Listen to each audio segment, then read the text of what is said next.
如今游戏市场变化迅速，游戏的种类、题材、玩法等都越来越丰富。那么在2024年最受欢迎的大型游戏有哪些呢？有什么好玩的推荐？细说小编就带大家看一份2024年大型网游榜单。一崩坏，星穹铁道。崩坏，星穹铁道是米哈游自研的银河冒险策略游戏，2024最受欢迎的大型游戏之一。玩家将登上星穹列车，造访寓居宇宙的万象世界，携手形形色色的旅伴，解救各种危机，对抗星神践踏文明的意图。游戏已荣获中国游戏创新大赛最佳创新游戏大奖、TGA 最佳手机游戏奖、世界科幻大会最佳人气奖、中国英书协年度游戏10强优秀移动游戏奖。圆梦之星。圆梦之星是腾讯天美工作室群研发的正版合家欢派对游戏，2024年大型手游上线首日便登上 App Store 免费榜第1名，获得了广大玩家的良好反馈，至今热度不减。游戏中玩家能够使用多种装扮，和好友们一起挑战排位积分、竞速生存等玩法。圆梦之星的上线被业内视为腾讯继续加码和布局派对游戏赛道的重要动作。赛博朋克2077。赛博朋克2077是一款由 CD Projekt Red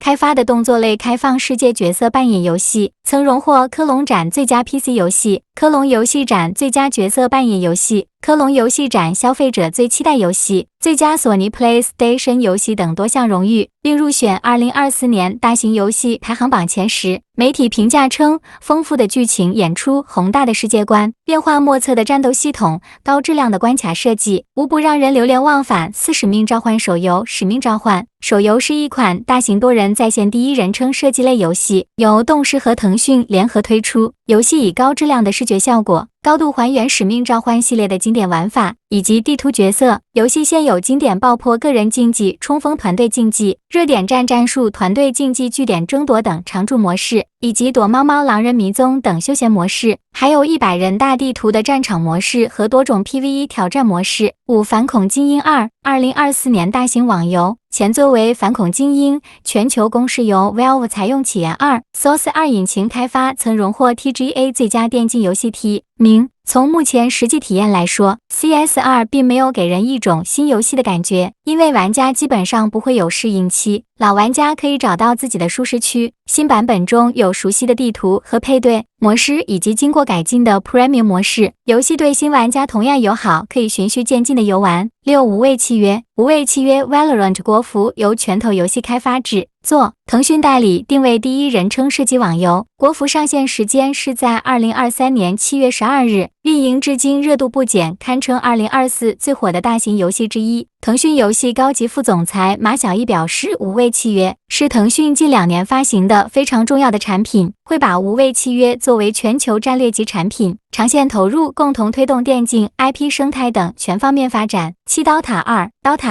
DOTA 2完整继承了原作 DOTA 100多位的英雄，并脱离了上一代作品 DOTA 所依赖的魔兽争霸3引擎的多人即时对战游戏。DOTA 2的世界由夜眼和天辉2个阵营所辖区域组成，由上中下3条主要的作战道路相连接，每个阵营分别由5位玩家担任守护者，他们将以守护己方远古遗迹并摧毁敌方远古遗迹为使命，通过各种手段达成胜利。巴别号漫游指南。巴别号漫游指南是细说小编很喜欢的一款冒险解谜游戏，由中国独游工作室 Starry 开发，曾荣获中国英书协颁发的年度游戏10强优秀客户端游戏奖。游戏中玩家将以4位主角的视角展开冒险，玩家在这段独特的冒险中需要不断回溯历史，在多个角色的故事里寻找不同事件之间的微妙联系，通过改变其中的关键要素来触发蝴蝶效应，改写众多角色的命运，最终揭开真相。BattleBit Remastered。BattleBit Remastered 是一款支持最多254名玩家同局对战的大规模战场 FPS 游戏，是 Steam 上最火的大型游戏之一，由 The Liquid Horse Velasquez、SGT Okidoki 3名开发者使用 Unity 引擎制作而成，其凭借像素风 Low Poly 的画面以及神似战地的体验，一度被玩家戏称为破产版战地。游戏现有征服 Conquest 抢攻、Domination 步兵征服、Rush 前线、Frontlines 4种核心玩法时 Apex 英雄。Apex 英雄是一款免费的战术竞技游戏，适用经典的战术竞技游戏规则。则，由泰坦陨落制作组 Respawn 研发，已入选2024年大型游戏排行榜前10。玩家在本作中将领略到拥有强大技能的传说级角色，并与他们携手在这充满危险与机遇的土地上，为利益、为名望、为荣誉携手而战。本作在上线之初仅用13天，玩家人数就突破了1000万。